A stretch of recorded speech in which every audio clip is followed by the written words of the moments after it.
দীপাকে দেখে ক্রাশ খেল সপ্তর্ষি sir. দীপাকে college থেকে বের করে দেওয়ার চেষ্টা ইরার। প্রিয় ভিউয়ার্স, অনুরাগের ছোঁয়ার আগামী পর্বতে ঠিক এমনটাই ঘটবে। আর তাই তো বিস্তারিত জানতে ভিডিওটি একেবারেই শেষ পর্যন্ত দেখুন এবং অনুরাগের ছোঁয়ার আপডেট পর্ব পেতে সাবস্ক্রাইব করুন আমাদের এই ছোট্ট চ্যানেলটিকে। তো আর আবল তাবল বকবকায় না করি সময় নষ্ট, সোজা ভিডিওটি শুরু করি। প্রিয় বন্ধুরা, সূর্য দীপা একটি কলেজে ভর্তি হয়েছে।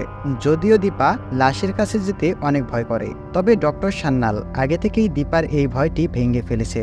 আর তাই তো মেডিকেলে ক্লাস করতে কোনো রকম সমস্যা হচ্ছিল না দীপার। তবে দীপার সমস্যা না হলে সমস্যা তো ইরার লেগেই থাকে। তাই এবারও মাস্টারমাইন্ড ইরা মাস্টার প্ল্যান সাজিয়েছে সূর্যর কাছ থেকে দীপাকে সরানোর জন্য।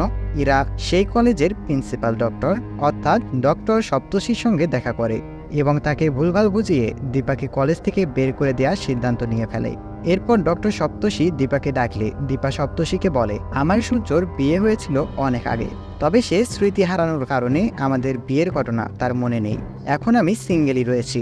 তখন যা শুনে হাসতে শুরু করে ডক্টর সপ্তর্ষি। এরপর সে দীপা চক্রবর্তীকে ক্লাসে গিয়ে পড়ালেখায় মনোযোগ দিতে বলে, কিন্তু বারবার সূর্যর সাথে দীপার ধাক্কা লাগতেই থাকে। তো আজকের মতো এখান থেকে বিদায় নিচ্ছি প্রিয়। ভিডিওটি ভালো লেগে থাকলে লাইক করে দিও এবং তোমাদের মূল্যবান মতামত অবশ্যই কমেন্ট করে জানিয়ে দিও। ধন্যবাদ।